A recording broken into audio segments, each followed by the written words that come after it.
Juste avant que la vidéo commence, tu dois absolument savoir que tu peux récupérer une formation gratuite Assure ton bull market comme un pro et en plus de ça un accès VIP au contenu exclusif. Défile dans la description de cette vidéo, clique sur le premier lien juste ici, clique sur obtenir gratuitement, remplis ce formulaire, trade sur notre plateforme partenaire BitGet et obtiens le contenu VIP qui te permettra de trader à mes côtés en suivant mes stratégies et un accès VIP sur mon Discord. Également, tu recevras automatiquement mon top 5 altcoins pour 2024. Tu peux retrouver une vidéo qui t'explique tout dans la description. Juste ici, bon visionnage.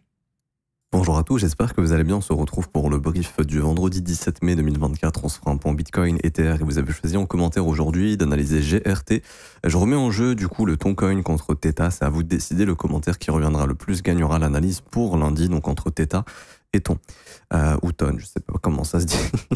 Alors du coup, le BTC qui retrace un petit peu, on en avait parlé hier, après avoir pris quand même pas mal de zones de stop et de liquidation. Il est tout... C'est cohérent simplement d'avoir un retracement du prix. Ici, vous voyez, on a travaillé complètement l'imbalance H4. Donc là, le prix, on a profité pour faire une dernière petite déviation hier. Pendant la session US, on prend les stops une dernière petite fois et on commence à retracer un petit peu. Alors, on a travaillé la première imbalance ici. Pour l'instant, elle tient. Donc le prix, il est en train de la travailler. Maintenant, pour être honnête, personnellement, les objectifs que je vois, c'est plus sur ces niveaux de prix. On en avait parlé hier, mais c'est plutôt ici. Je ne sais pas si on peut ajouter un petit retracement. Est-ce que ce sera du 38,2 ou 50% de gain? On peut checker. 38,2 ici, 50% de gain quelque part par là. Ok. Du coup, l'objectif pour moi, si cette imbalance n'est pas terminée, ok. Enfin, si cette imbalance saute, pardon, pour moi, le prix reviendra travailler celle-ci. Donc, on voit qu'on y est déjà revenu également avec une petite mèche. Vous voyez ici. Et ça sera plutôt au niveau de ces sommets ici qui ont été breakés. Donc là, il y a vraiment une bonne impulsion. Ici, on a breaké ces précédents sommets. Donc c'est une zone qui est plutôt intéressante. Donc ce serait plutôt au niveau de ces prix, honnêtement. Après, le prix peut très bien s'arrêter là. Hein. Mais voilà, si on a un dernier dip ici vers ces niveaux, c'est pas impossible. Pas plus de choses à dire aujourd'hui pour le BTC. On va diminuer un petit peu l'unité de temps. Après, on repassera en daily parce qu'il y a des choses hyper intéressantes. Quand on vient ici en horaire, on voit également qu'on a retravaillé ce petit morceau d'imbalance ici. Donc, bon, si jamais on arrive à tenir ce morceau d'imbalance, pourquoi pas essayer d'aller faire de nouveaux sommets. Je rappelle que les prochains objectifs en cas de nouveau sommet, c'est toute cette zone de consolidation ici, au-dessus des 67 200 $. Et également, l'objectif final, hein, c'est de ramener le prix, enfin l'objectif final. Prochain objectif également, mais l'objectif primaire, c'est quand même de venir déclencher ici tous les stops qui sont en train de s'accumuler dans ces zones d'imbalance qui attendent d'être retestées tôt ou tard. Ok. Donc en théorie, l'action de prix, c'est soit on repart ici, ça il faudra voir pendant la session de Londres ou au moins la session US de cet après-midi. Généralement le vendredi, c'est pas la session la plus bullish. On peut assez vite reprendre les gains qui ont été offerts cette semaine. Ou alors quelque chose comme ça, tout simplement.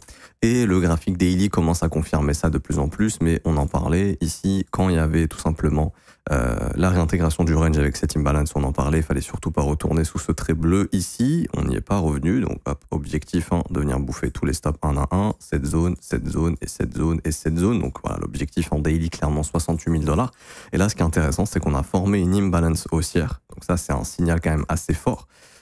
C'est exactement le même signal qu'ici, sauf qu'en plus, là, il y a un volume qui est quand même assez conséquent comparé aux sessions précédentes. Ici, là, vous voyez, les sessions précédentes, le volume, c'est pas non plus waouh, mais là, il y a vraiment ici un volume assez important comparé à ce qui a été fait par le passé. Du coup, petite bougie bleue, tout simplement, beaucoup de volume, imbalance haussière. Pour moi, le prix est bullish jusqu'à preuve du contraire, et tout simplement, cette imbalance est très intéressante et on n'y est pas encore revenu en daily, donc il y a des chances d'y revenir. Tout simplement. De grosses probabilités d'y revenir même. Ça ne veut pas dire qu'on va y revenir, mais le fait qu'on l'ait créé, voilà, faut s'attendre à ce que ce lot ici soit nettoyé, le lot de jeudi, très probablement pour faire un tour dans cette imbalance daily et pour pousser plus haut. Donc ça pourrait correspondre par exemple au fait de revenir tester voilà, ces sommets ici qui ont été briqués, on vient chercher ça et on pousse plus haut. Perdre cette imbalance daily, je vous dis la vérité, serait vraiment pas bullish, parce que là, il y aura trop de probabilités de revenir bouffer tous ces lots, de perdre celle-ci et de faire une continuation baissière. Donc voilà, on doit absolument maintenir cette impulsion, mais en tout cas, c'est assez positif de l'avoir eu. D'ailleurs, il y a un setup encore une fois, on avait vu celui-ci, 61 300, c'est assez bête, mais hop, stop ici. Soit tu fais du 2 pour 1, donc là, ça aurait été atteint comme on a vu. Pour moi, le premier objectif, un objectif assez intéressant, c'est toujours les 68 000 et l'objectif réel, c'est la TH. Donc de manager son trade comme on l'avait vu tout simplement, TP, TP, TP, peut-être un petit TP ici au niveau de ces equal high tout simplement. Je vois pas plus de choses à dire, mais il y a un nouveau setup du coup. Si jamais vous avez raté le train ici, vous êtes un petit peu dans l'attente et vous savez pas comment trop trader la chose. Moi, je backteste un setup actuellement qui fonctionne assez bien. Le concept est simple. On est venu chercher ce qu'on appelle une IRL. Donc, ce serait compliqué de vous expliquer ça. J'en ai fait une vidéo pour les membres VIP de l'école. Mais grosso modo, voilà, le prix est revenu dans l'imbalance précédente, donc on s'attend à ce qu'il y ait de grosses probabilités qu'on vienne chercher ce qu'on appelle l'ERL, donc la liquidité externe au range ici. Tout simplement, c'est le concept. Et vous pouvez regarder par le passé, bah là, ça on vient chercher une IRL, on est venu chercher une ERL, donc IRL, ERL, etc., etc. Je peux pas rentrer vraiment dans le concept, sinon ça me prendrait 30-40 minutes, c'est assez compliqué. Mais du coup, ça donne ce setup-là. Et quand on sait pas trop faire grand-chose, bah, si vous voulez, de mon point de vue, une entrée qui reste quand même assez correcte, si vous avez raté la première impulsion, au lieu d'en rentrer comme des fous ici, le marché peut vous offrir une opportunité, si on vient chasser le low daily, de simplement mettre un buy limit sous le low d'hier. Donc là, ça sera sous les 64 500, tout simplement. Comme ça, vous achetez dans l'imbalance et l'invalidation, elle est toute bête, mais elle est au niveau de cette mèche juste ici, au niveau du corps. Ça dépend de vous. Donc là, voilà votre trade.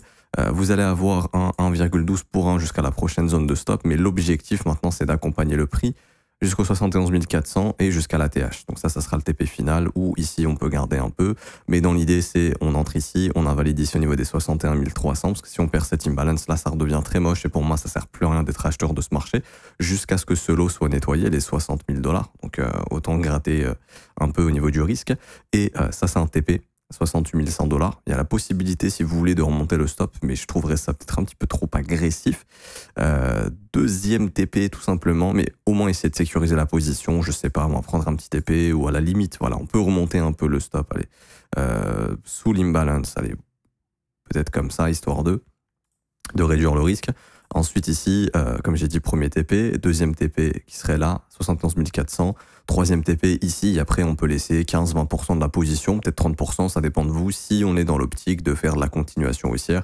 Parce que ce qu'a fait le Bitcoin, c'est quand même assez bullish. Grosse consolidation, on va chasser tous les stops dans l'imbalance et on continue, ça c'est un gros setup de continuation qui fonctionne très bien.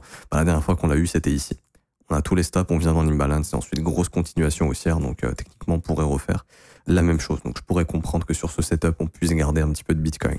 N'oubliez pas, semaine prochaine, décision sur le TF d'Ethereum. En théorie, c'est pas, ça devrait pas être accepté. Pas maintenant, en tout cas, ça sera refusé, puis ensuite, il y aura un appel, etc. Donc voilà, le marché pourrait être secoué un petit peu, ce qui, d'ici la semaine prochaine, pourrait peut-être... ça dépend, parce que si aujourd'hui, voilà, vendredi, bam, on va chercher l'imbalance ici, on pousse en semaine, il y aura probablement de la conso, et si le TF est rejeté, on aura probablement un dip à nouveau, quelque chose comme ça. Donc il faut s'attendre à ce que le marché soit potentiellement volatile maintenant, à voir si le marché cassera cette impulsion haussière. Pour moi, tant qu'il ne la casse pas, je pense 68 000, je pense 71 400, je pense 74 000, toujours étape par étape, jusqu'à ce que j'ai un signal contraire. Je rappelle que cette zone est très importante et qu'elle peut être une zone de top. Ok, donc c'est pour ça qu'ici, si vous êtes en long et que vous avez toujours rien TP, bah, franchement, ça peut être compliqué et songez à le faire parce que ça va être une zone hyper importante. Je vois pas plus de choses à dire sur Bitcoin, honnêtement. Donc, on est bon. Mais ouais, je pense que cette imbalance, on va y revenir et qu'on peut juste chasser le lot d'hier. Donc voilà, je serais pas étonné si le price action en horaire, il ressemble à ça, par exemple. Tac, tac, tac, tac, tac. Hop, on chasse le lot de jeudi. Et là, voilà, là, on y retourne. Réattaquer ces sommets. Comme ça, on prend les stops de tous ceux qui ont acheté là ces dernières heures et on y va. Concernant ETH, j'en ai déjà parlé, mais beaucoup plus faible que Bitcoin. C'est assez compliqué. Moi qu'il a déjà pas mal retracé. Pour moi, ETH, il est venu dans les zones sur lesquelles il fallait venir, en fait, tout simplement. On est revenu tester toute l'imbalance H4 ici de cette impulsion avec du volume. Faut se bouger, en fait. Là, faut que ETH se réveille. Ce serait peut-être le motif pour réveiller un petit peu Bitcoin. Mais en tout cas, faut que ETH se réveille. Si ETH perd cette bougie ici, cette impulsion, je pense qu'on ira à nouveau chercher les plus bas sous les 2850. Et probablement, s'il y a son refus, je pense qu'il y aura un sell final sous les 2790, histoire de récupérer tous les stops une bonne dernière fois pour toutes, et derrière probablement faire la réintégration, mouvement de panique, tout le monde panique, et derrière on remonte tranquillement, éventuellement. En tout cas, je pense que cette zone va sauter. vis-à-vis du refus, s'il y a un refus, mais bon, le marché, pour moi, m'indique clairement qu'il est en train de pricer un refus. Donc voilà, ça sera pricé finalement avec peut-être le bottom, là où tout le monde va paniquer, et puis à ce moment-là, essayer de réintégrer. En tout cas, ce serait cool de dévier, réintégrer. Une fois qu'on a fait ça, tant qu'on ne requitte pas le range, pour moi, Ethereum, bottom is in, et ensuite, il faudra peut-être penser bullish, surtout s'il y a un Bitcoin qui monte. Par contre, si on casse vraiment et que Bitcoin perd son imbalance daily, celle que je viens de vous montrer en bleu, là, avec le petit trait bleu, à ce moment-là, pour moi, le marché crypto repart dans quelque chose de très baissier. Donc ça sera à éviter. Donc on sera fixé probablement la semaine prochaine dans la décision. C'est jusqu'au 24 mai, vendredi 24 mai. Je reviens juste ici sur ETH-BTC. J'en ai parlé hier en mensuel. Mais voilà, pour moi, j'en reparle, hein, mais les niveaux importants, c'est entre 0,035 et 0,040. Faut pas se prendre la tête. On a tous les swing high ici précédents qui se sont formés. On a eu ici une belle bougie d'impulsion, on a cette grosse imbalance. Pour moi, il n'y a plus rien à retester plus bas sur Ethereum. Cette imbalance a été retravaillée, là je suis en mensuel. Hein. Mais ouais, pour moi, la seule zone qui doit être retravaillée, c'est tout ça. On est en train d'y rentrer et les objectifs sont au niveau de ces swing high précédents. Donc ouais, pour moi, Ethereum va très très probablement bottom bientôt. Et vu son refus d'ETF, bon bah ça serait cohérent que ce soit un petit peu après. Pourquoi j'en ai déjà parlé plein de fois, mais qui dit refus d'ETF dit par la suite appel. Ok, s'il y a un appel qui est fait, ça veut dire quoi? Ça veut dire tout simplement que il y a des chances qu'on ait un ETF. Donc le marché, ça va le pricer. Ok. Le vrai signal, attendez pas qu'on vous dise oui, l'ETF c'est bon à 3 semaines de la timeline, parce que le prix sera déjà beaucoup monté. Le signal ultime, bon déjà le signal de bottom pour moi c'est l'appel, mais le signal ultime c'est quand la CFTC et la SEC vont, quand il y aura un juge aux États-Unis qui va soit donner raison à la SEC ou à la CFTC. Je rappelle que la CFTC considère Ethereum pas comme une security, que la SEC considère ça comme une security. La CFTC elle gagne, Ethereum n'est pas une security, on push plus haut. Et pour moi, ce sera le signal de bottom. Parce que si la CFTC gagne, derrière, il y aura un ETF, la SEC ne pourra plus refuser probablement l'ETF d'Ethereum. Ok. Sauf qu'en plus de ça, il y a BlackRock, etc. Vous savez qu'ils contrôlent un petit peu tout ce qu'ils veulent. Donc bon, je pense que c'est facile d'avoir le juge dans sa poche quand t'es BlackRock et de facilement influencer tout ça dans ton sens.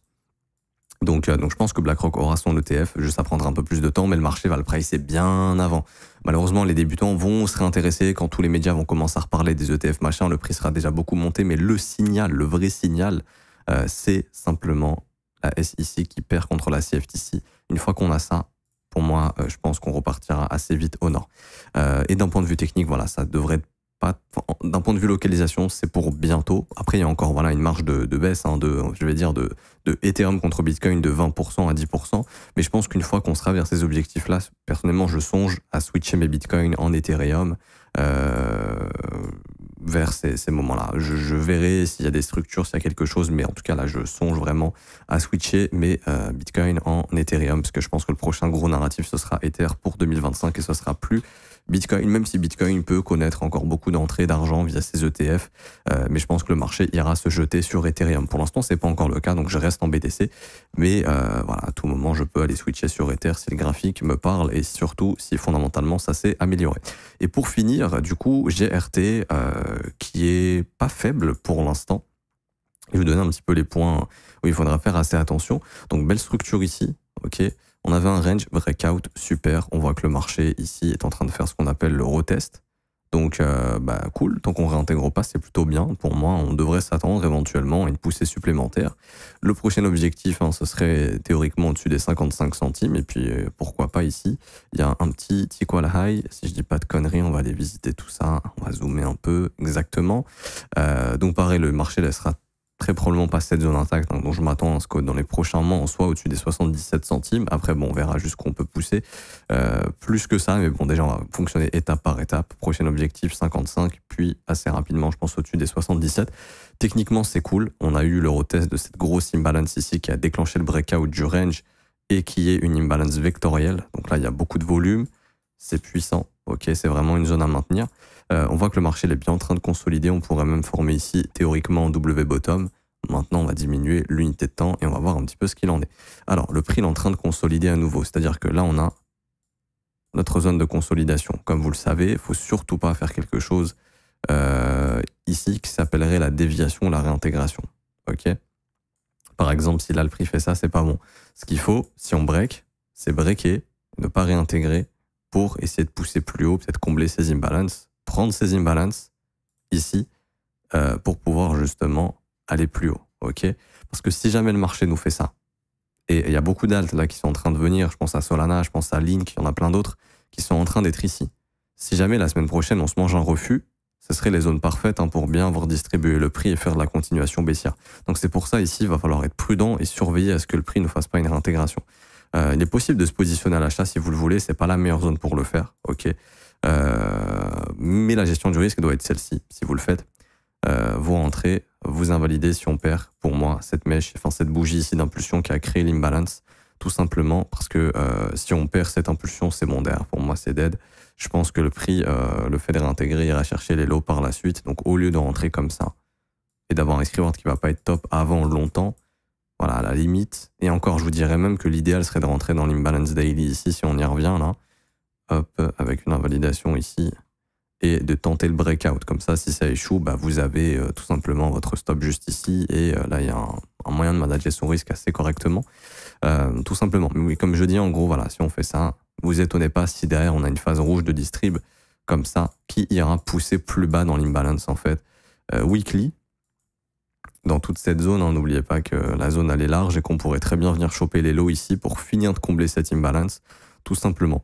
Ça, c'est à ne pas exclure. Ok, on pourrait avoir un finish move d'enfoiré ici, voilà, qui va racler tous les stops de tout le monde. On comble parfaitement toute l'imbalance et là, pourquoi pas avoir un vrai bottom. Ok, donc voilà, je vois pas plus de choses à dire honnêtement. Également, il y a cette petite imbalance weekly que le prix viendra combler tout simplement. Mais il y a également cette imbalance qu'on est déjà en train de combler, qu'on a comblé totalement. Donc ça, c'est vraiment une zone de rejet ici. Ce que fait le prix, c'est pas top de laisser autant de zones intactes derrière. Ici, par exemple, là, on a equal low, donc quasiment. Donc le prix, ça, peut-être peut y revenir, peut pas laisser ça intact. Ça veut pas dire des fois, ça arrive qu'on laisse tout ça intact. Et après, l'objectif serait de venir prendre les stops de toute la consolidation. Parce que là, si vous regardez bien, ce qu'il est en train de faire le prix, c'est de prendre tous les sommets des vendeurs.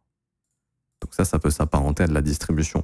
C'est-à-dire que si le prix ici revient prendre les sommets des vendeurs, mais qu'il n'y a pas de vrai breakout, tous les sommets ils se font chasser, pas les creux. Et donc à ce moment-là, une fois que le marché l'a fait ça, s'il réintègre, son objectif, ça va être de venir ici, donc à 25 centimes, sous ce lot également, à 22. Et l'objectif théorique, c'est de venir racler tout le lot ici du 13 avril pour venir chercher sous les 19 centimes. Ok, donc ouais, surveillez vraiment ce scénario.